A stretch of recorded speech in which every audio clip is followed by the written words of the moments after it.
Hey there! Let's face the cold truth. We can't play Guild Wars 2. Yeah, we had our first Battle Weekend event. That was really a whole lot of fun, but it's over now, and God knows when it's gonna be the second one. And while we wait for it, why don't we inform ourselves a little bit better?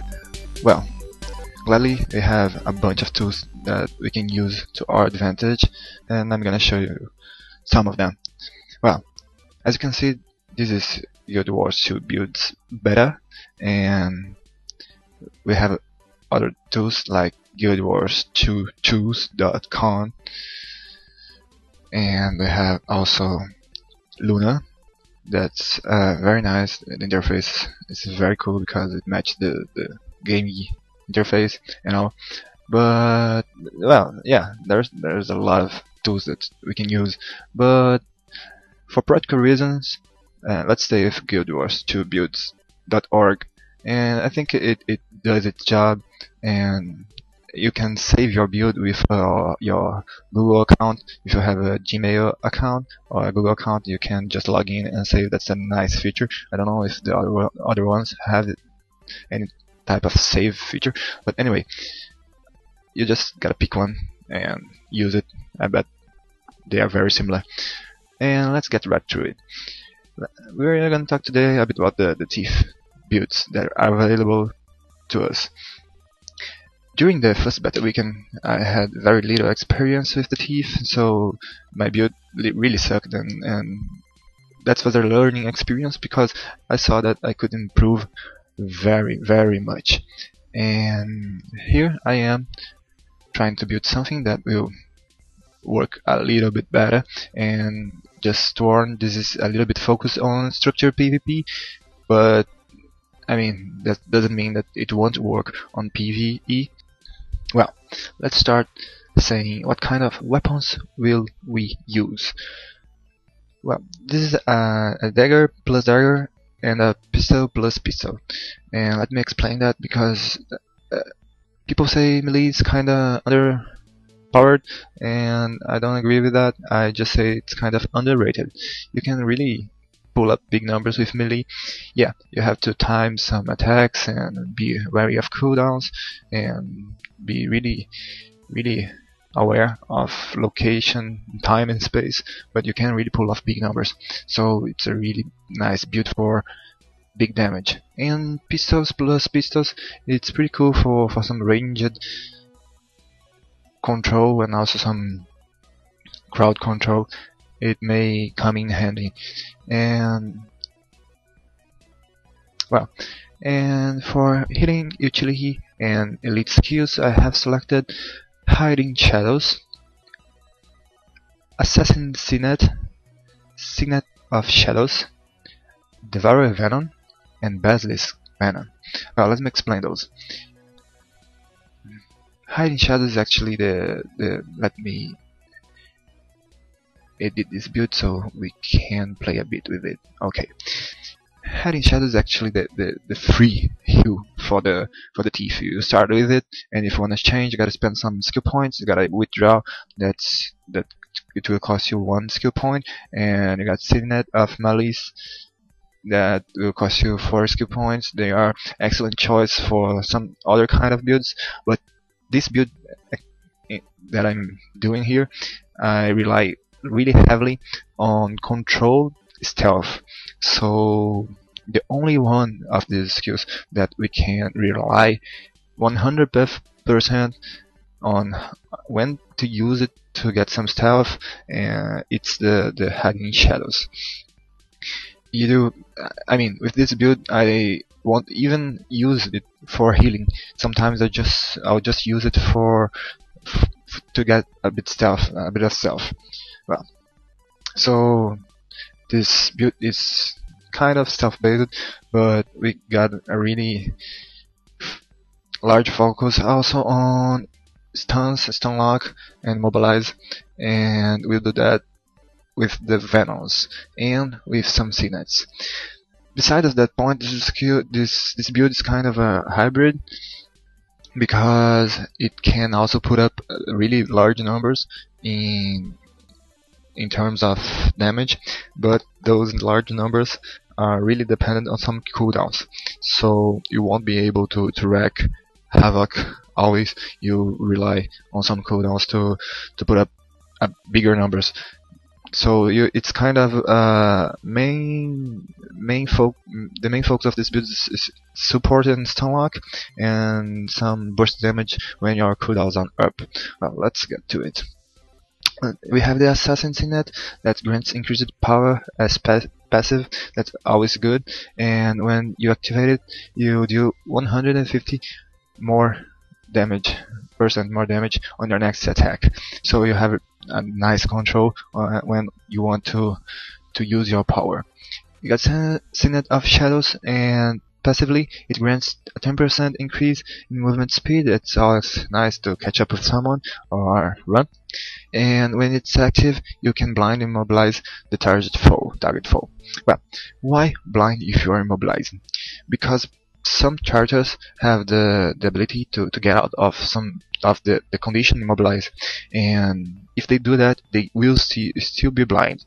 Well, let's first understand what the hell does a blind do. Well, let's get on wiki on guildwars2.com and type blind, and there you go. Blind is a non-stack condition that causes the target next attack to miss. Well, so even if he gets out of the immobilize, he is not going to hit you with his next attack. So it's really nice to have those cards on your sleeve. There's a cooldown of 30 seconds, and we have also Devour Venom. Venom, your next 2 attacks immobilize. So here we have already 2 immobilize. That's pretty cool because if and let's go back to the Guild Wars wiki. Let's go. So skills that remove immobilized show, like Warrior, Charge, and Elementalist, Willborn Speed. That's the skills that remove those conditions. That condition. We have also traits that remove those conditions. That condition, sorry. But let's focus on skill. Say you use the Signet of Shadows and immobilize your target, he will still be blinded. Let's say that the warrior use the charge, and he will get out of your immobilize, but he will still be blind, and he will miss you. So you can now use your Devourer Venom and still immobilize him. He doesn't have by default another skill that he can use to get out of immobilize. Sure, he can get traits that remove it, like Restorative Strength, but let's say he doesn't get this trait, so he burn his charge, and his charge actually has a cooldown of 20 seconds. So your Signet of Shadows will be on cooldown, but you have on your disposal your Devourer Venom, and that's a pretty cool Stunlock build because you always have to count on people getting out of your locks. And besides that, you have still the Basilisk Venom. That's an elite skill, and your next attack turn your foe to stone. Let's explain why those skills are different. On the first look, the Devourer Venom really seems better because the next 2 attacks immobilized. The immobilize, it's 3 seconds immobilized. That's a really nice time to immobilize someone. While the Basilisk Venom, I don't know if it's 1 second that turns to stone or 2 seconds. I'm not really sure, but it's still better than the immobilize because it's not a condition. That means that it's not nobody is able to counter. When you apply the Basilisk Venom, there's no skill, there's no trait that can take you out of that condition because it's not a condition. You will be immobilized by 1 or 2 seconds, I don't remember quite well.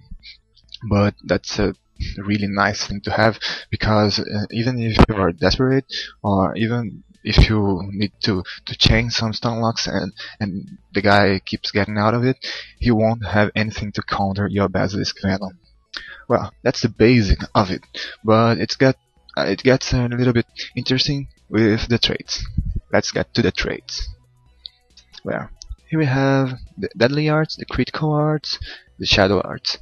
We have also acrobatics and trickery. We will focus on deadly arts and shadow arts and get a bit of critical strikes, and I will explain why.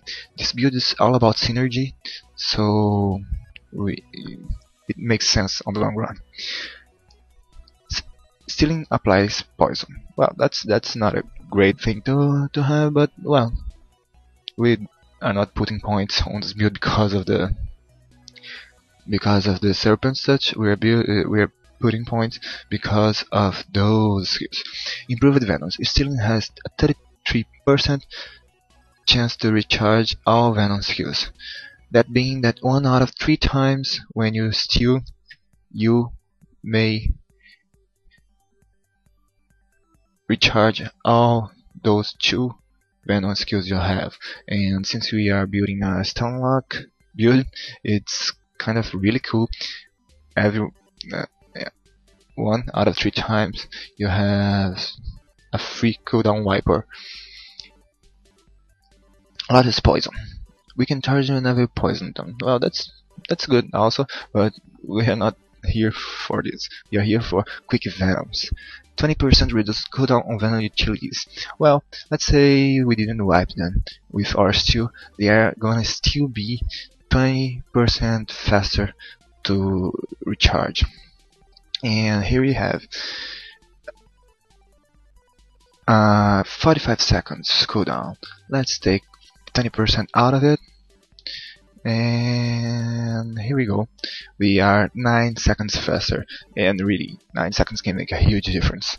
So, and this one is also 45 seconds, so it will end up recharging in 36 seconds, and that's a really huge difference. It will make a difference. The exposed weakness deal extra damage if your target has a condition. Well, since your teeth, your target will always have a condition on him, and that just ensures a bit more of damage. That's really cool.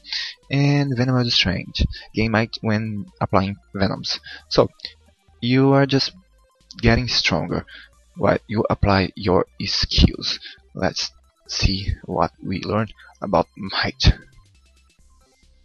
Might is a boon, stacks intensity, which increases damage. So there we go, more damage for you while you stunlock that person. That's very nice. Let's see how that synergy works. Let's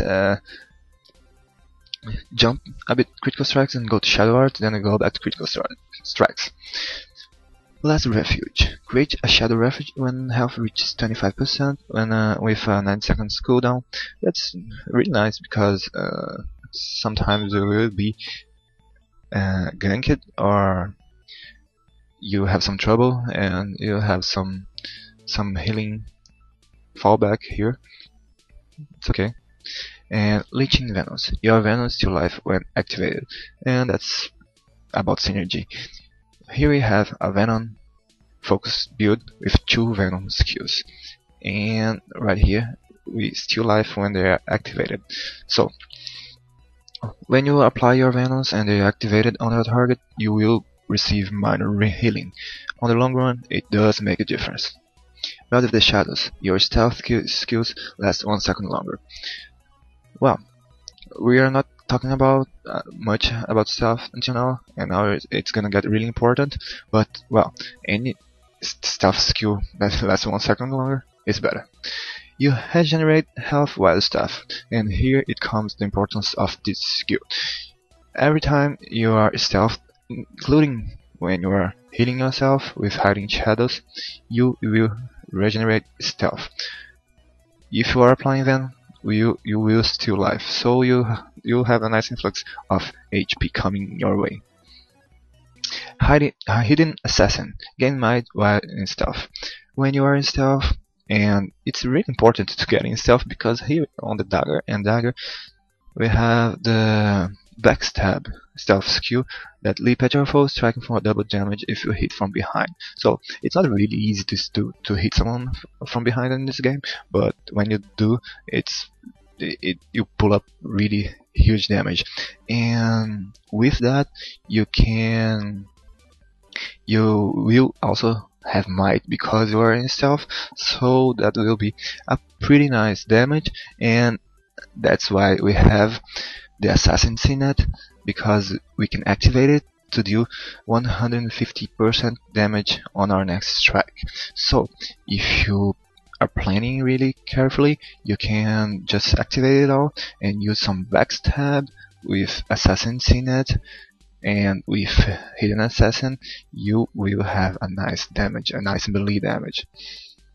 And Hidden Thief, that's our card under our sleeve that stealing stealths you. That's just because we need to control when we want to go stealth. We already have Cloak and Dagger. Use Stabberful and Vanishing Stealth, leaving invulnerable. We already have Hiding Shadows. And now we have the Stealing. So we have 3 abilities that we can choose when we go on stealth. With Assassin Signet, Backstab, with regenerating health while stuff while we are stealth, it always comes in a big synergy. And we go back to critical strikes that we have Keen Observer. It's, as I said, those minor traits are not great, but they add up. And 5% critical chance when health is over 90%. That will be nice for ambushes, nothing really big, and we are not here for it. We are obviously here for fast CNETs. 20% reduced cooldown on CNETs. Yeah, we have 2 CNETs, so it kind of pays off already, because we have those big numbers damage CNET and those blind and immobilized CNET. One is a 45 seconds cooldown that we already made math. We are gonna save 9 seconds with that trait, and with Signet of Shadows we are going to save, let's see, 6 seconds. Well, instead of 30 seconds waiting for the cooldown, we are only gonna wait for 24 seconds. And there we go. That's all about synergy. And just to not leave anything hanging, those skills are the backstab, that's really important to pull off those big numbers. And it's also really important because we are focusing ourselves on choosing when to stealth, so that will be very controllable. Double Strike, Auto Attack, Heartseeker, it's our bread and butter. Leaping Death Blossom, Dancing Dagger, it's nice to control some melee characters. And Cloak and Dagger, that is one of our stealth abilities. On the Pistol and Pistol, we have a Sneak Attack when we are stealth, that is a rapid fire attack that causes bleeding. If you don't get too personal and close, it's a nice skill to shoot while you are stealth. And Vital Shot, that makes your target bleed. Body Shot, that grants vulnerability. You have Unload, that's a dual skill, blast a foe repeatedly. You have Black Powder, that causes blind. And Headshot, there's with a headshot. That pistol and pistol combo is mostly while you are not 1 versus 1, you are in a group and you wanna fall back a bit and help with some crowd control before you step in with your big guns. That may be very nice when your cooldowns are not up yet, so you can just try to fall back, stay alive, and control a bit better of the situation. Let's talk about a bit what we lost while doing this. Well, one thing that make me a bit sad that we lost is the Shadow Stab. That it's a very nice skill that can teleport us, then can teleport us back, and can cause a really huge confusion. And it's really cool to get away of situations. But we really have 3 stealth skills that can choose when to use. So yeah, we're losing something nice, but it's not impossible to get away from situations and cause some confusion. Also, we are losing some immobilizing. Yeah, it's not worth it to trade our CNET for another immobilize. That would be a bit overkill on the immobilize. We are gonna lose a ton of damage here, so I don't see how how that's useful on this build, because this needle trap is kind of dependent of the target walking in on the trap. If he goes a bit erratic and dodge and fall back, you're gonna lose a cooldown and you will not be able to apply the immobilize. And that's about it. We lost the nice shadow step, but it's for a greater purpose. And some skills, some traits here are really nice, and we also lost, but that's life. We gotta make choices. So that's about it. I call this build the Stunlock and Regen plus the burst damage cooldowns, because yeah, we will try to Stunlock, and we will regenerate some health while stealth. We will regenerate some health with the Venoms, and that all makes sense together. And every 30 or 40 seconds we have big numbers of burst damage. While we wait for that, we Stunlock and regenerate. I think that may work out. I'm never sure, because I really wanted to be testing this in game, but yeah, we can't do that right now, can we? No, we can't. So let's just stick with the Theory for now. Well, that's about it. If you have some criticism, if you would change something, you can comment, you can send your build. And let me clarify that this is one build, and it's one build that I'm going to test. I'm going to test lots and lots of builds, mostly thief builds, but I'm going to try another class also. But by no means I think this is the best build out there. I just think it's a really fun build, and it's nice to play 1 versus 1, and it's also really manageable on group situations. So I hope you like it, and if you don't, please tell me why. I really would like to know. And as always, thank you for watching. Have a nice night.